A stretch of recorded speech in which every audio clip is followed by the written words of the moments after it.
everybody, it's Angie, and I am back with another reaction. So today we have Erik Gronwall. Now, this one is not a music video.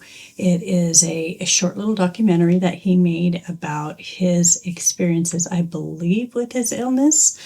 The title of it is To Hell and Back, the story of Erik Gronwall. Now, this did come to us by suggestion. It was suggested by Anne Dahlbeck, -C8L. Sorry, kind of lost my place. Yeah, real quick, before we go much further, if you are interested in having your suggestion moved to the very top of the list, simply use either the QR code that is right there or the link that's down in the description. So far, I've been able to get those requests out within about 1 to 3 days. Also down in the description is all the information for this artist. Visit his YouTube channel and make sure that you like, share, and subscribe while you're there. Okay, so I was very interested in this. I have heard some of the things about Erik that he may be addressing in this, but I'm thinking he's going to go into a little more detail. So let's go ahead and get started. I was lying in a hospital bed. I didn't know if I was going to make it, and I made a promise to myself. If I survive this, I will sing for the rest of my life. My name is Erik Gronwall. I won Swedish Idol. I sang for H.e.a.t. I got cancer. I nearly died. I joined Skid Row. I sang for Michael Schenker. And then I decided to do my own thing. And this is the story. I grew up obsessed with music. My dad was a musician in the 70s, and he taught me how to play the guitar, and he taught me 3 chords, A, D, E. And he told me, now you can play thousands of songs. I was like, thousands of songs? It's so powerful, you know? I won Swedish Idol, and I was 21 or 22 at the time. And I remember thinking, okay, it starts now, it's happening, you know? Ricky was a young boy, he had a heart of stone.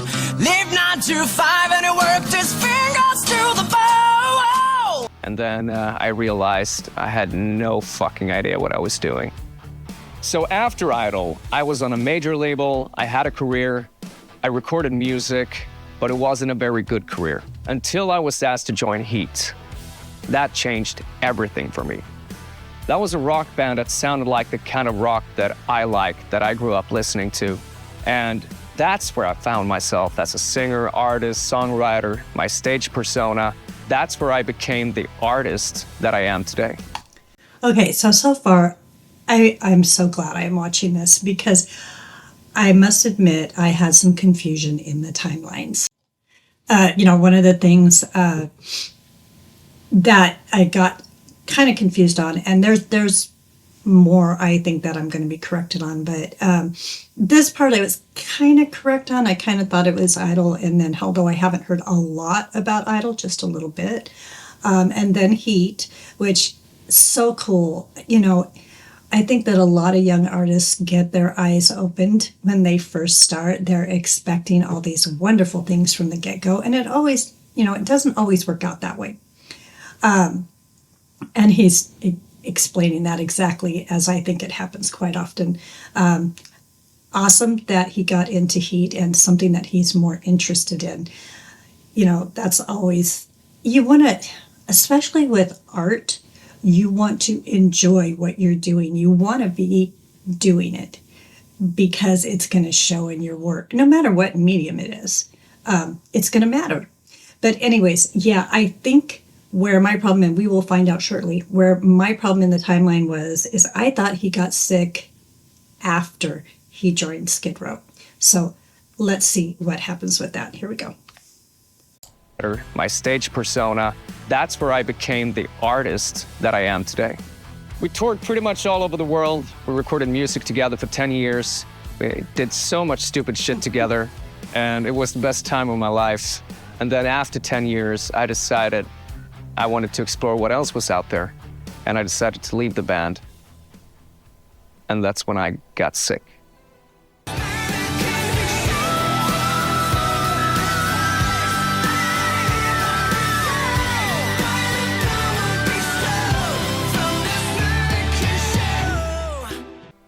leukemia, blood cancer. I remember the moment the doctor told me. I still remember exactly where I was sitting. I remember what I was wearing. I remember what the room smelled like. You know, you don't forget something like that. The treatment was brutal. And I had days where I was like, okay, this is the end. My life is over. 33 years old. I had a bone marrow transplant, and I don't remember exactly when, but at some point during this process, I was like, I'm gonna fight this fucking thing. And if I make it out of here alive, I'm gonna sing for the rest of my life. And I made that promise to myself. I'm gonna get out of here and I'm gonna sing for the rest of my life. And I made it out. About 2 months later, 2 months after my bone marrow transplant, I got a DM on Instagram, and it was Rachel Bolan of Skid Row. Skid fucking Row. One of the bands I grew up listening to. 18 in Life, Youth Gone Wild. You know, it was so surreal because I did 18 in Life when I auditioned for Idol. What a full fucking circle moment. And they reached out to me 2 months after my transplant and asked me if I wanted to become their singer. And I was like, yeah, hold on, I'm just gonna call my doctor and see what she says. and I did. And I was expecting a no, obviously, because it was 2 months after my transplant. But she was like, yeah, it might work if you always stay close to a hospital and take your medicine, you should be fine. And I was like, really? Okay, let's fucking go.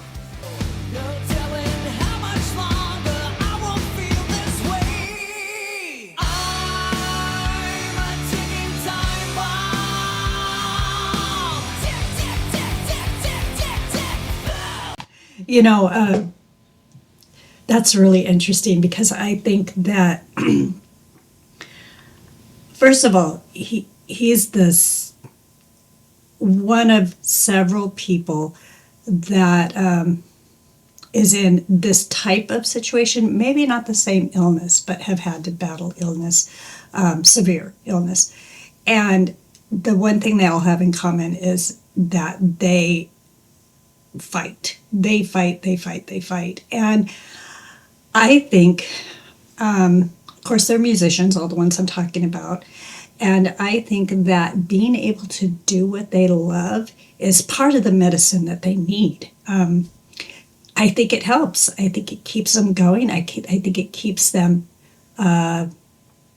hopeful.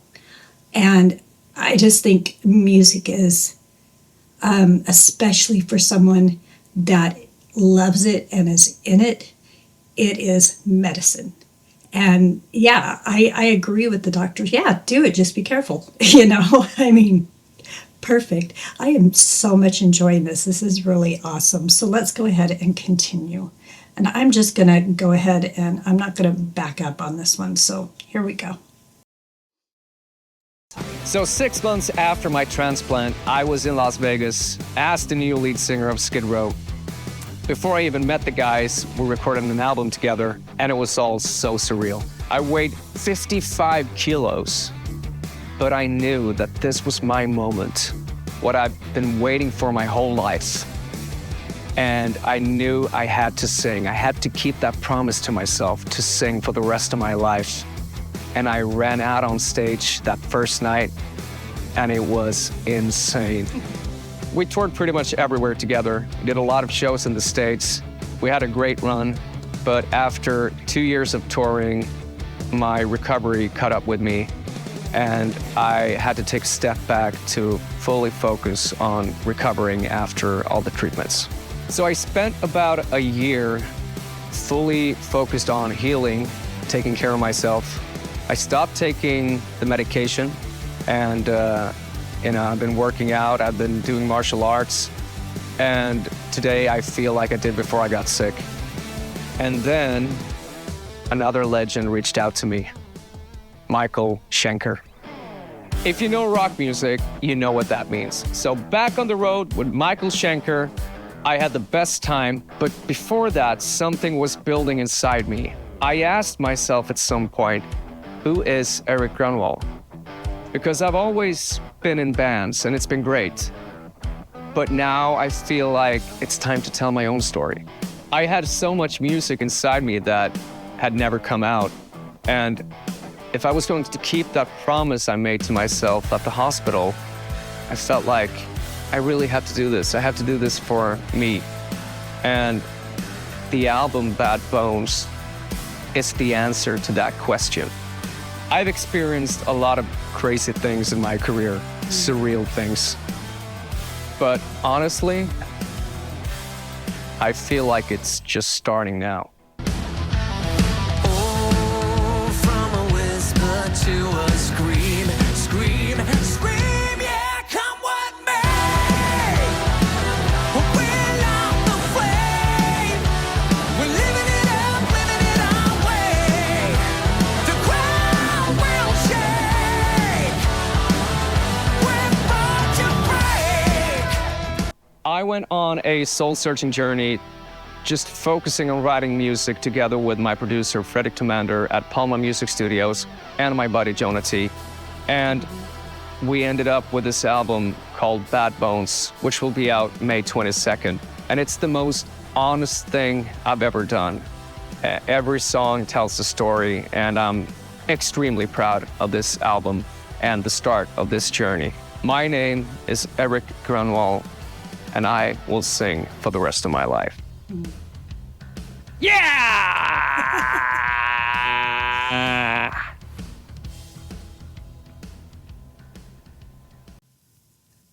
Okay, so there you have it. I actually, like I said before, I'm so happy that I watched this. You're getting so much information straight from the source. You know it's correct. Incredible story. I think he's got a good head on his shoulders. Yeah, I think he's exactly where he's supposed to be. You know, we have all these experiences in life that lead us to where we should be. And people that have went through the kind of things that he's went through, although you don't ever want to see somebody go through it, it kind of makes them who they are. And you cannot tell me that Erik today is the same Erik with Skid Row or with H.e.a.t. He's not. Going through such a profound experience changes the way you approach everything. And I guarantee you, it changed the way he approached music. And you have to decide for yourself whether you think that's a good thing or a bad thing. I personally think it's always a good thing because in music particular, I mean in really any art form, a lot of what goes into it is your experiences, your pain, your happiness, your joy, all those things all wrapped up to help you create. And when people go through such difficult things, it actually adds to their gift. It accentuates it even more because they have more to draw off of. And again, don't wish this on anybody, but if it happens, there is a tiny little benefit out of it. About the only one, but there's a tiny one. But yeah, Erik's great. Erik should be singing. I don't know why the thought would have ever crossed his mind not to. Yeah, he's too good. He needs to sing. Yeah, I love this. I have not decided yet, but I think I have some interesting ideas for what I want to do with this before I put it out, and we'll see how it comes out. I think I'm going to go ahead and wrap it up here. If you are still with me at this point, please go ahead and click that like button. Also, if you got something on your mind, throw it down in the comments. And it would be so very awesome if you would consider subscribing. Subscribing really helps the channel to grow. Now, with all that being said, I hope that every single one of you has the best day ever. And I will see you in the next one. Thanks.